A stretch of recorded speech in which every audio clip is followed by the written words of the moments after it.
Picture this.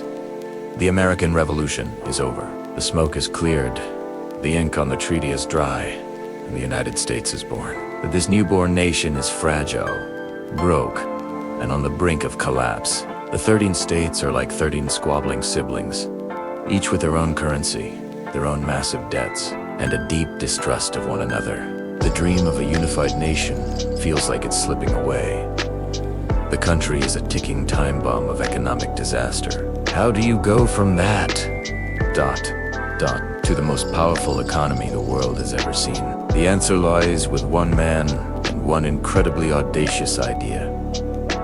Enter Alexander Hamilton. He wasn't a president, but his vision would shape America more than almost any other founder. While others were celebrating victory, Hamilton was staring into the financial abyss. He saw that political freedom meant nothing without economic stability. So, he drafted a plan so radical, so controversial, it nearly tore the young country apart before it even had a chance to stand. What was his big idea?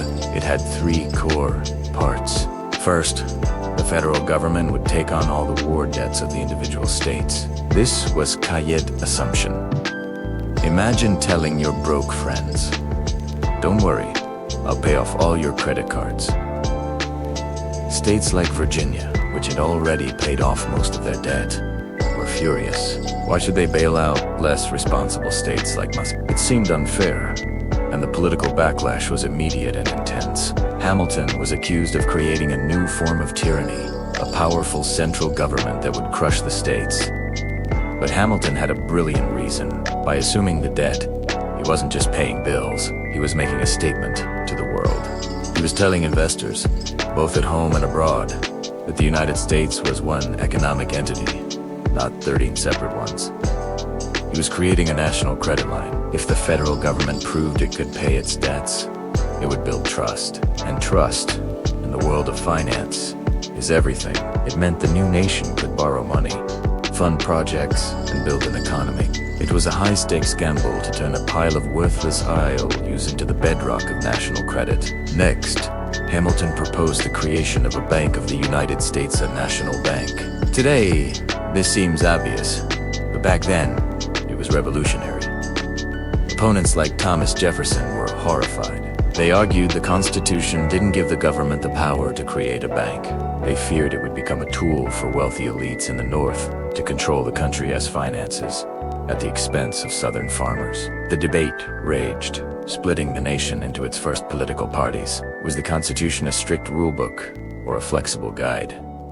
This was the heart of the matter. Hamilton, however, saw the bank as the engine of the economy. It would hold the government's money, issue a stable, single national currency, the dollar we know today, and provide loans to businesses to spur innovation and industry. It was the crucial link that would tie the entire financial system together. He argued that the power to create it was implied in the Constitution, necessary to manage the nation's finances effectively. In a dramatic political showdown, Hamilton won. The bank was chartered, and the American economy had its central nervous system. Finally, Hamilton wanted to fuel this new economic engine with manufacturing and industry. He proposed tariffs on imported goods to protect and encourage American businesses to grow. He envisioned a future not just of farms, but of bustling cities, factories, and a complex web of commerce. This was a direct challenge to Jefferson's ideal of a simple, agrarian republic.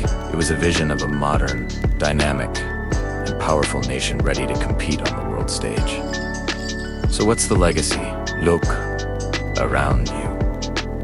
The dollar in your pocket, the interstate highways funded by federal bonds. The very idea of a unified American economy that can weather global storms, it all traces back to Hamilton's plan. His controversial and fiercely debated ideas created a system that was resilient, dynamic, and powerful. He took a collection of bankrupt, bickering states and fused them into an economic superpower. It was a plan born from chaos that became the blueprint for American prosperity. It proves that sometimes the boldest and riskiest ideas are the ones that change the world. Thanks so much for watching. If you found this dive into history fascinating, be sure to hit that like button. Subscribe for more stories like this. And let us know in the comments what piece of history you'd like us to explore next. We'll see you in the next video.